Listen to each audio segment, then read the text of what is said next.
Saturday afternoon. A Chicago grocery store packed with noise and tired faces. A man stood at register 7. Plain jacket. Simple groceries, rice, beans, oil, bread. His hands patted his pockets. Once. Twice. "I'm sorry," he said quietly. "I think I forgot my wallet." The woman behind him erupted. The manager rushed over. Every eye in that store landed on him. Some judged. Some looked away. And then the cashier, a young woman making minimum wage, working 2 jobs, skipping meals so her little brother could eat, reached in her own apron pocket. She pulled out a crumpled $20 bill, her only money until payday, and she paid for his groceries. The man looked at her, and what he did next made the whole store fall completely silent. "My name is Marcus Cole. I am the founder and CEO of Cole Technologies. And this is the story of the $23.47 that changed my life forever." If this story is pulling at your heart, subscribe right now and hit the bell so you never miss what happens next. Share this with someone who needs to hear it today. Marcus Cole was not a man who needed a room to know he had entered it. At 53, he had built Cole Technologies from a rented desk in his Chicago apartment into one of the most respected software companies in the Midwest, worth $3.1 billion in valuation, with clients in 40 countries. His platform managed logistics systems for hospitals, ports, and city governments across North America. His name sat on the boards of 2 universities and a foundation that had funded over 200 schools in West Africa. But you would never know it looking at him. Marcus drove himself, carried his own groceries, wore clothes until they were comfortable, not until they were fashionable. He owned one watch, a simple silver one his mother had given him the year he graduated from a community college in Evanston. He wore it every day. It cost $40. Money is not a costume, his father, Daniel Cole, used to say. Daniel had worked the overnight shift at a bottling plant in Gary, Indiana for 31 years, never missing a day, never complaining, never spending a single dollar he had not earned with his hands. A man who needs everyone to see his wealth has nothing else to offer. Marcus had grown up watching his father live that truth. He had carried it into every boardroom, every negotiation, every quiet morning when he sat alone and asked himself if he was still the same man his parents had raised. He was, mostly.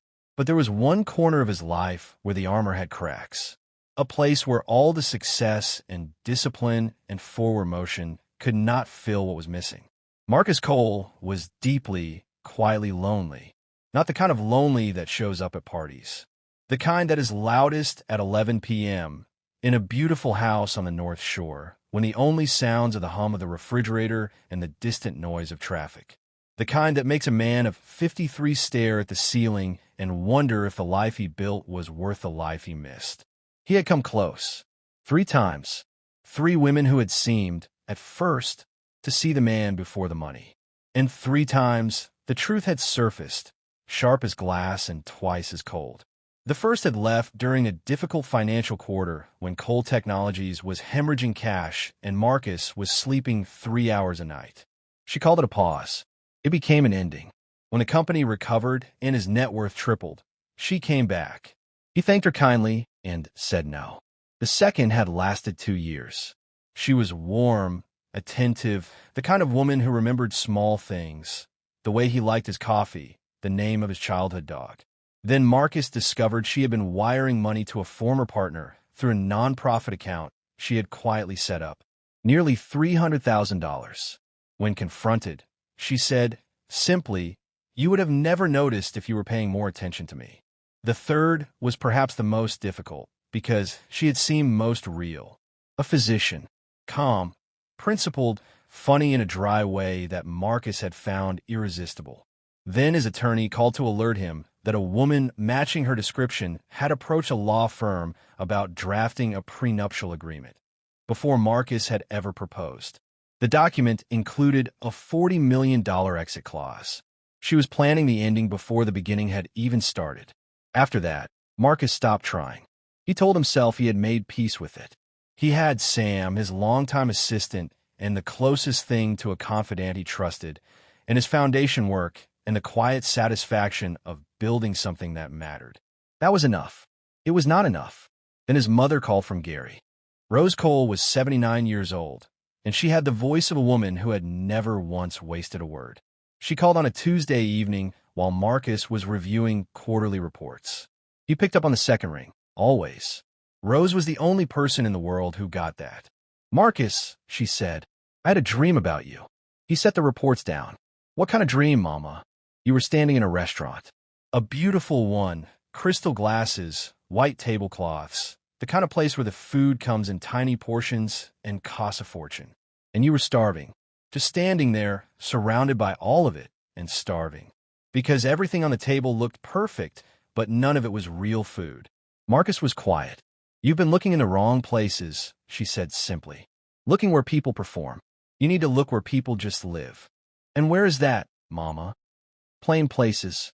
Ordinary places. The kind of places where nobody is trying to impress anyone." A pause. "Love doesn't dress up, Marcus. It shows up. There's a difference." He sat with that for 3 days. On the fourth day, he had a plan. It was simple, almost embarrassingly simple. He would go to an ordinary place, a neighborhood grocery store, nothing fancy, in ordinary clothes with no wallet, no cards, no phone except the slim one in the hidden pocket of his jacket. He would buy basic things, and when he couldn't pay, he would see what happened. Not who recognized him, who helped him. Sam, his assistant, heard the plan and stared at Marcus for a long moment. "You want to pretend to be broke in a grocery store? I want to see who people are when they think no one important is watching. And if someone recognizes you?" Marcus smiled. Nobody looks twice at a middle-aged man in a wrinkled jacket buying rice and beans. Sam sighed deeply. "Which store?" "Corner Fresh on South Michigan Avenue. Regular neighborhood. Regular people. And what do? Wait in the parking lot. Don't interfere. No matter what happens." Sam looked at him the way he always did when Marcus made a decision that was both completely logical and slightly unhinged. Then he nodded. "If you get asked to leave, I'm not coming in until you call me twice." Marcus laughed, a real one. The first in a while. Saturday morning, he stood in front of his closet and chose the clothes he wore for yard work. Dark khakis, a faded gray button-down, a tan jacket with a small tear at the left elbow. Comfortable shoes that had been resoled twice. He looked in the mirror. An ordinary man. Nobody special. He walked out of his $4.2 million home and into the rest of his life.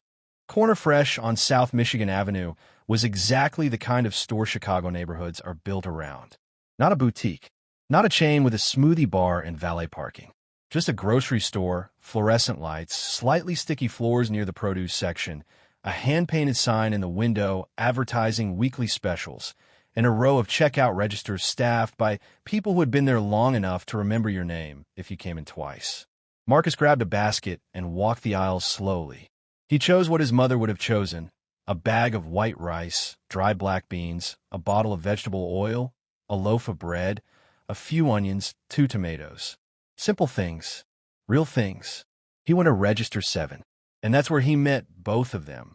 The 2 women who would, in different ways, teach him everything. The first was already behind him in line.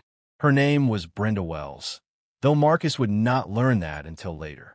She was dressed expensively, a silk blouse, designer handbag, heels that cost more than Marcus's entire outfit multiplied by 20. She had the particular energy of someone who treated public spaces like an inconvenience she was too important to experience. She tapped Marcus on the shoulder before he had even set his basket down. "Excuse me? The express lane is over there. This line is for people actually buying things." Marcus glanced at his basket. 6 items. "I think this line is fine.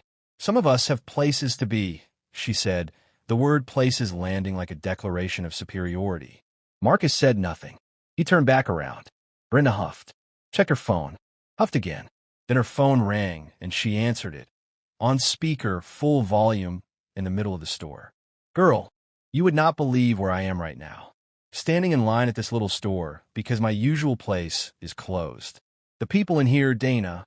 She paused. Marcus felt her eyes on his back. "There's this man in front of me. Looks like he just rolled out of a garage sale. Taking forever." The other shoppers shifted uncomfortably. A grandfather 2 spots back shook his head. A woman with a toddler on her hip looked at the floor. Everyone heard. No one said anything. And then Marcus reached the front of the line. And he looked up.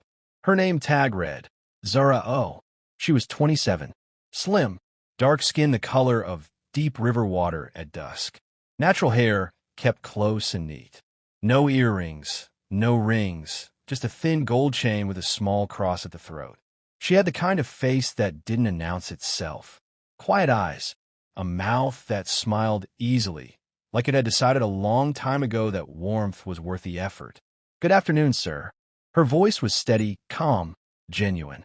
None of the flat politeness of someone counting down the hours. Good afternoon, Marcus said. She began scanning his items. Cooking something good tonight? My mother's recipe. Bean stew the way she learned it in Nigeria. Oh, Nigerian? I love that. My grandmother used to say that food made with patience tastes different. You can tell. She's right, Marcus said. Zara smiled and finished scanning. Your total is $23.47, sir. Marcus reached into his jacket pocket, then his pants pocket, then back to his jacket. His face changed, a careful, practiced expression of confusion and then quiet embarrassment. I think I left my wallet at home, he said. I'm so sorry. I don't have any cash. Behind him, Brenda Wells exploded. Oh, you gotta be kidding me right now. Brenda's voice cut through the store the way a fire alarm does. Impossible to ignore, designed to make everyone stop. Some of us have been standing in this line for 15 minutes, and you don't have money? You don't have money. She turned to the other shoppers, arms spread wide. Can you believe this? This man comes in here looking like that, and doesn't even have a card, a dollar, nothing. What is this, a food pantry? Marcus kept his expression neutral. The embarrassment he let show was real, not because the situation was real, but because the cruelty was. The store manager, a thin man named Gerald who moved through difficult moments the way people move through cold water, reluctantly but quickly, arrived at the register. Sir, if you're unable to pay, I'm going to have to ask you to step aside so we can keep the line moving. Marcus nodded. Of course. I'm sorry for the trouble. He reached for his basket. I'll pay for it. Everyone turned.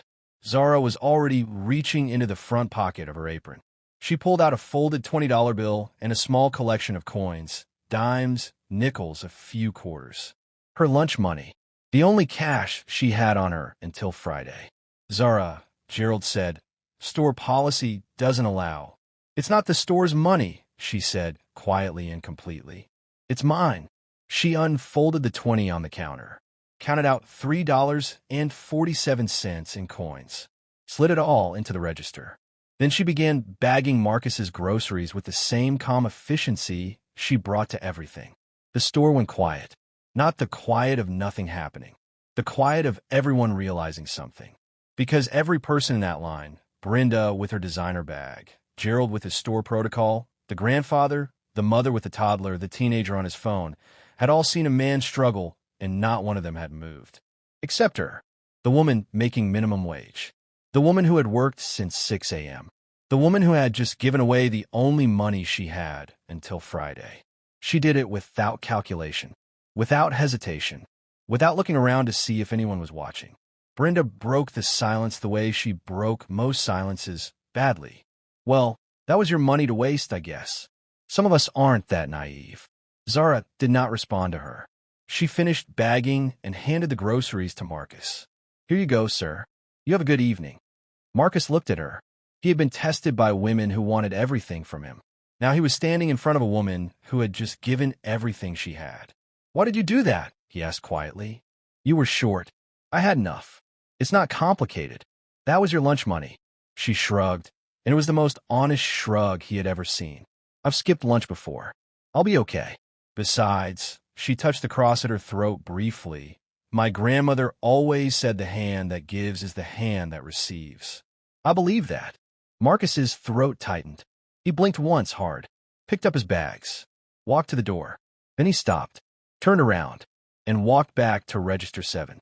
Every eye in Corner Fresh followed Marcus Cole as he walked back through the store. Brenda rolled her eyes. Oh, what now? Marcus set his grocery bags on the counter. He looked at Zara. Then he looked up at the security camera mounted above Register 7. Then he reached into the inside lining of his jacket, a hidden pocket that had no business existing in a coat from a discount rack, and pulled out a phone. Not just any phone, a matte black device that cost more than 3 months of Zara's salary. He pressed one button. Sam, bring the car to the front entrance. Bring the card. 40 seconds later, a black Cadillac CT6 pulled silently to the store entrance. Sam stepped out in a tailored navy suit, carrying a slim leather portfolio, and walked through the automatic doors with the ease of someone who had done this in lobbies far more impressive. The store did not move. Marcus accepted the portfolio from Sam, opened it, and placed a card on the counter in front of Zara. My name is Marcus Cole.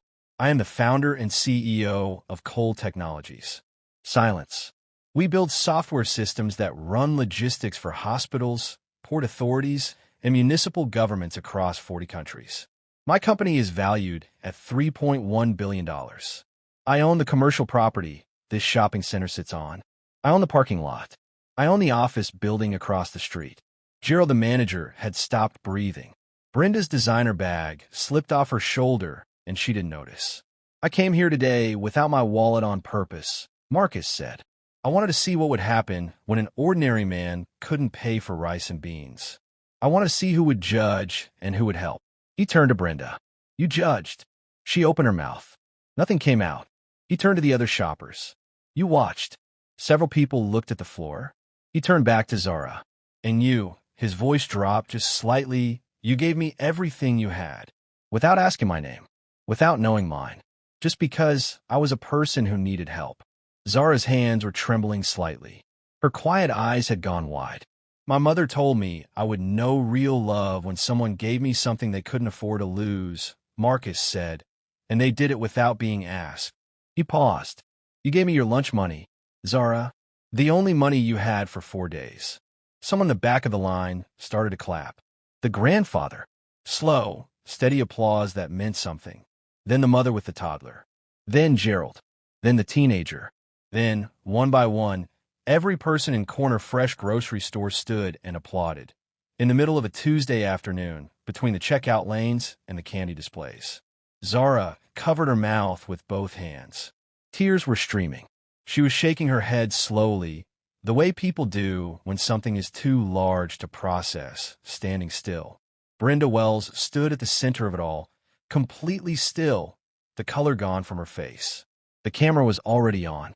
Someone's phone had been recording for 4 minutes. 22 million people would see this video. But Marcus Cole was only looking at one person. After the store cleared, Marcus had asked Zara one question. Can I take you for coffee? I'd like to hear your story. She had looked at him with those calm, unhurried eyes. I can't today. I have my second job in 90 minutes. Second job? I clean an office building downtown. 6 floors. 3 nights a week. Marcus had been quiet for a moment. When are you free? Thursday, I think. Maybe. Thursday. You name the place. She thought about it. There's a place on 35th called Mama's Cup. Nothing fancy. The coffee's good, and the owner lets you stay as long as you need. Mama's Cup on Thursday, Marcus said. I'll be there. He drove himself. No Sam, no Cadillac. An old gray Honda he kept specifically for mornings when he wanted to be no one. Zara was already there when he arrived, sitting in a corner booth in a yellow sundress she had clearly ironed with care. Her only nice outfit. She stood when she saw him, then seemed to wonder if she should have, then stayed standing. I wasn't sure you'd come, she said. I wasn't sure you'd be here, he said. They both smiled, sat down, and talked for 4 hours. Zara Obi had come to America from Enugu, Nigeria, on a work visa at 22, with $800 in a suitcase that was too small for everything she was carrying emotionally. Her parents had been killed in a road accident on the Lagos-Benin Expressway when she was 23. She had been here when it happened, working, sending money home, making plans, and she had not been able to get home in time. I didn't get to say goodbye to either of them, she said, holding her coffee with both hands. That part doesn't really get smaller. You just find ways to carry it. Marcus didn't say he understood. He just nodded. Sometimes silence is more honest than comfort. She told him about Toby, her brother, 16 now, brilliant, kind, the reason she had stayed in America and worked herself down to nothing. After their parents died, Toby had been sent to a relative in Lagos who treated him with cruelty that Zara described carefully and without melodrama, which somehow made it worse. She had spent 2 years and every spare dollar navigating immigration paperwork, lawyers, and appeals to bring him legally to Chicago. He's in high school now, she said. He wants to be a civil engineer. Can you imagine? A kid from Enugu, an engineer in Chicago. I can imagine, Marcus said. I was a kid from Gary, Indiana, who built a software company. She looked at him. What made you start it? Stubbornness. And a job that treated me like I was replaceable. I decided I'd rather fail on my own terms than succeed on someone else's. Is that what happened? I failed for 4 years. Then it worked. She asked about accounting. He asked why she had chosen it. She answered without hesitation. Because numbers don't lie. People can lie. Impressions can lie. But a balance sheet tells you exactly what's true. I want to build something one day that's honest all the way through, where the numbers are clean and the people are treated right. Marcus looked at her for a long moment. Zara, he said, I have to tell you something. I didn't forget my wallet. She looked at him. Quiet. Then I know. I figured that out when you pulled out that phone. A man who forgets his wallet doesn't forget a phone like that. You're not angry? She thought about it genuinely. No. You were looking for something real. I understand that. My grandmother used to say, sometimes people test you because they've been broken. The only answer to a test like that is just to be yourself. Marcus looked down at his coffee. Your grandmother, he said. She sounds like someone worth knowing. She sold fish and market in Enugu for 40 years and never once gave wrong change. Zara smiled. She knew more about people than anyone with a degree. They both laughed. And something real began. While something quiet and honest was growing between Marcus and Zara, something loud and ugly was happening to Brenda Wells. The video had gone viral within 12 hours. Someone at Register 8 had captured everything on their phone. Brenda's performance, her phone call, her words, her face. Then the reveal. Then the applause. All of it, high definition, with perfect audio, uploaded to social media under the title. Rude woman humiliates struggling shopper. Doesn't know he's a billionaire. 22 million views in 72 hours. Brenda's name was found within the first hour. Comments filled every platform she was on. Her employer, a regional manager position at a national cosmetics retail chain where she had worked for 8 years, began receiving calls and emails almost immediately. She tried to respond. Posted a video with tears and explanations. That's not who I am. I was having a terrible day. I have a good heart. I go to church every Sunday. I donate to. Nobody believed her. Because the store footage showed, with uncomfortable clarity, not a woman having a bad day, but a woman who had looked at another human being, tired, embarrassed in worn clothes, and decided he was beneath her notice, her time, her basic decency. Her employer called her in on Monday. Brenda, we've reviewed the situation. Given the public response and the impact on our brand, we're ending your contract effective immediately. 8 years, she said. I've given this company 8 years. And in 60 seconds in a grocery store, you showed the world who you are outside of work.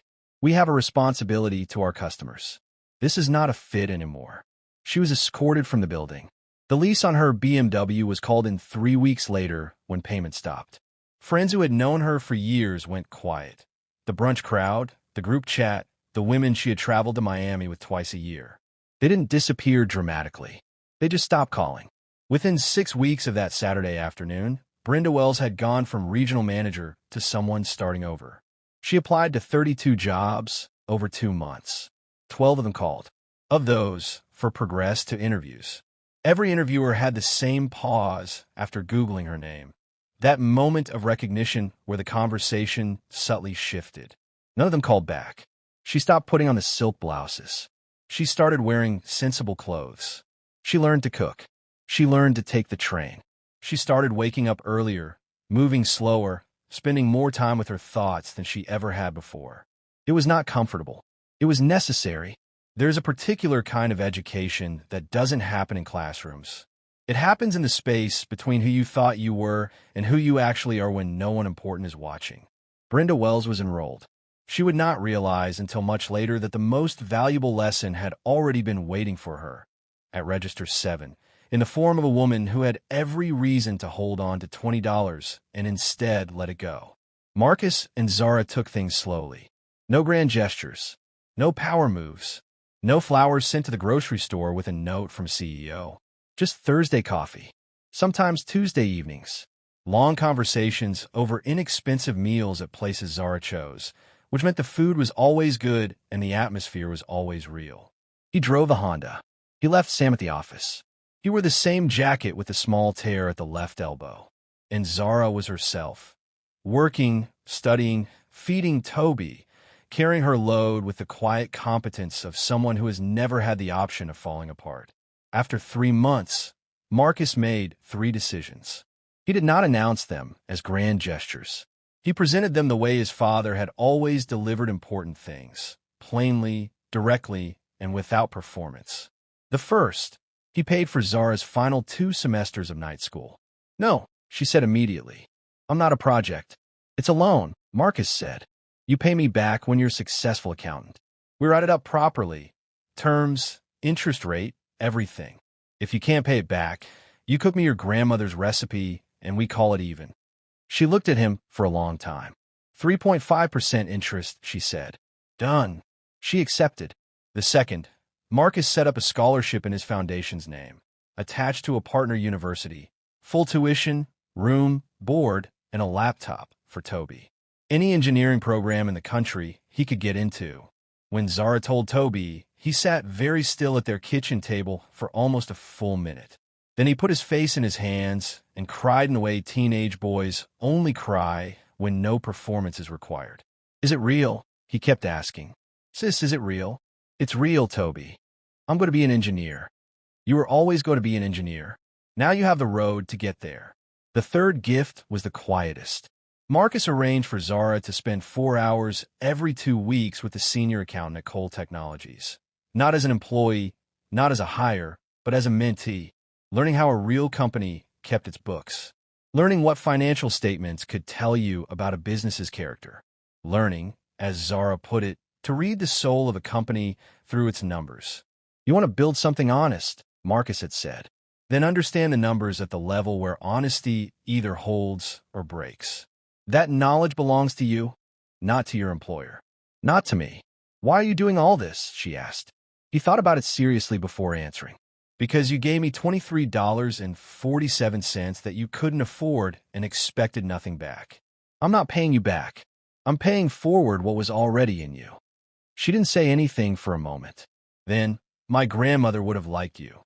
"I hope so," Marcus said, "because I think I would have liked her very much." Zara Obi graduated from her accounting program on a Thursday evening in April, top of her class. Marcus sat in the 3rd row. Sam was beside him. Toby was on the other side, dressed in a shirt he had clearly ironed 3 times, clapping until his palms were red.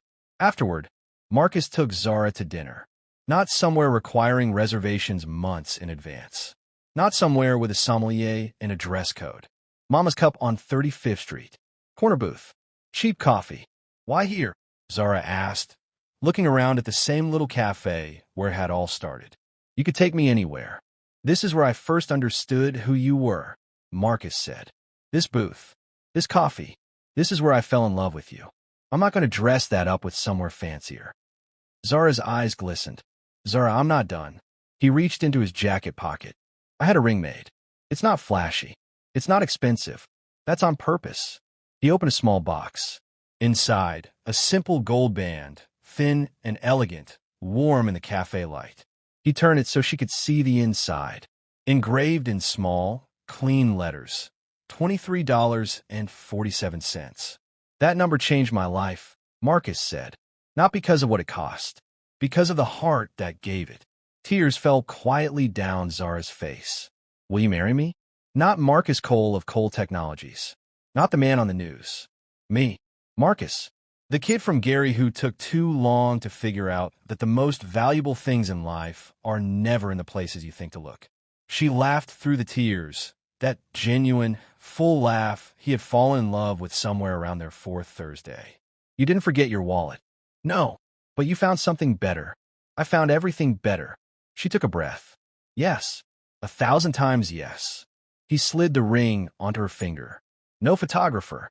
No announcement. No audience. Just a man and a woman in a corner booth, over cheap coffee, finally telling the truth. 3 months before the wedding, Zara was working her last scheduled shift at Corner Fresh when a woman walked through the automatic doors and stopped. Different than before. Plain clothes. Tired eyes. A small basket. Rice. Beans. Bread. Basic things. Brenda Wells walked to register 7 and froze. Zara was behind the counter. Their eyes met. Brenda looked like she might turn and leave. Then she set her basket on the belt. Zara scanned quietly. Your total is $14.82. Brenda counted her cash carefully. She was $3 short. She started to put the bread back. Keep it. Zara reached in her apron pocket. The same pocket. Pulled out a $5 bill. Brenda stared at her. After everything I said to you. After how I treated you. After everything I did. What? Zara smiled. The same smile she had given Marcus on that first afternoon. Because you're hungry.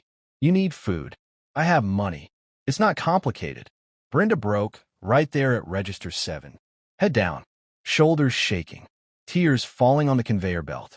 I'm sorry, she whispered. I'm so sorry. I was everything wrong with the world. Zara reached across the counter and held her hand. We all have bad chapters, Brenda. But the story isn't finished until you say it is. Go write a better one. Brenda took her groceries and walked out into the afternoon. Straighter.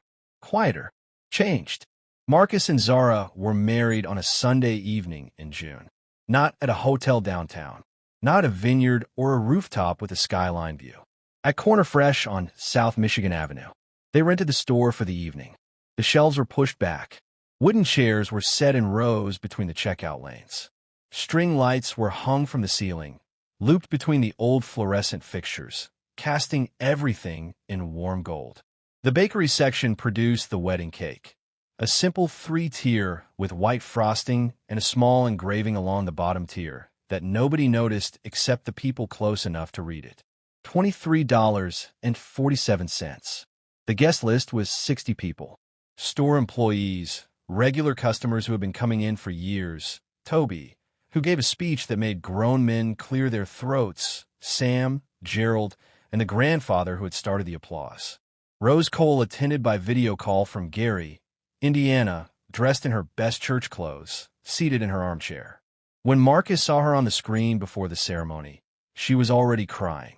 Mama, why are you already crying? It hasn't even started. Because I dreamed about this, she said. The small place. The real nourishment. You finally stopped walking past, Marcus. You finally stopped. They said their vows at register 7. Marcus, take you, Zara. I don't promise you diamonds. I promise you rice and beans and patience and honesty. I promise to see you, not the image of you, but the actual you, every single day for the rest of my life. Zara, take you, Marcus. I promise to love the man from Gary who drove the old Honda. Not the CEO, not the headlines. I promise to always have $23.47 in my pocket, just in case. Laughter, then tears, then both at once. Rose Cole wept openly on the screen.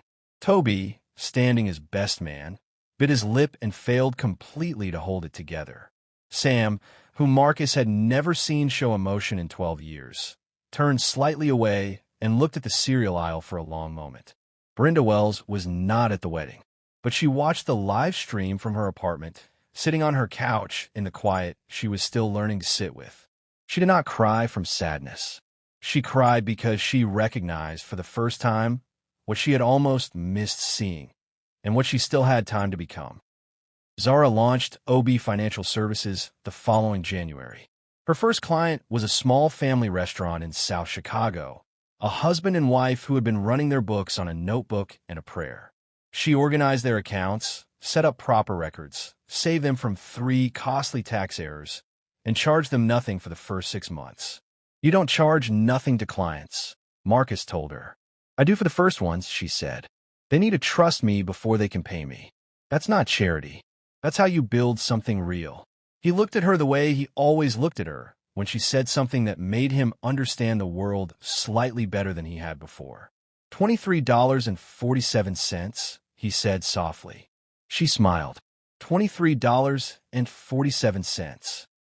Toby Cole graduated with a degree in civil engineering 4 years later, first in his program. His thesis project, a low-cost bridge designed for use in developing communities, was accepted by 2 international organizations for implementation in West Africa and Southeast Asia. At the graduation, Zara sat between Marcus and Rose and held both their hands. Brenda Wells got a new job, entry-level, honest work, starting over completely. She never complained about a customer again. She trained new hires with patience and warmth that surprised everyone who had known her before. On her desk, she kept a small card with 6 words written in her own handwriting. Watch how you treat people who can't help you. And in a small cafe on 35th Street, on Thursday evenings when things were quiet, Marcus and Zara still came back to their corner booth, still ordered the cheap coffee, still sat long enough that the owner had to clear the table around them twice. He still drove the old Honda. She still wore the thin gold band with $23.47 engraved on the inside.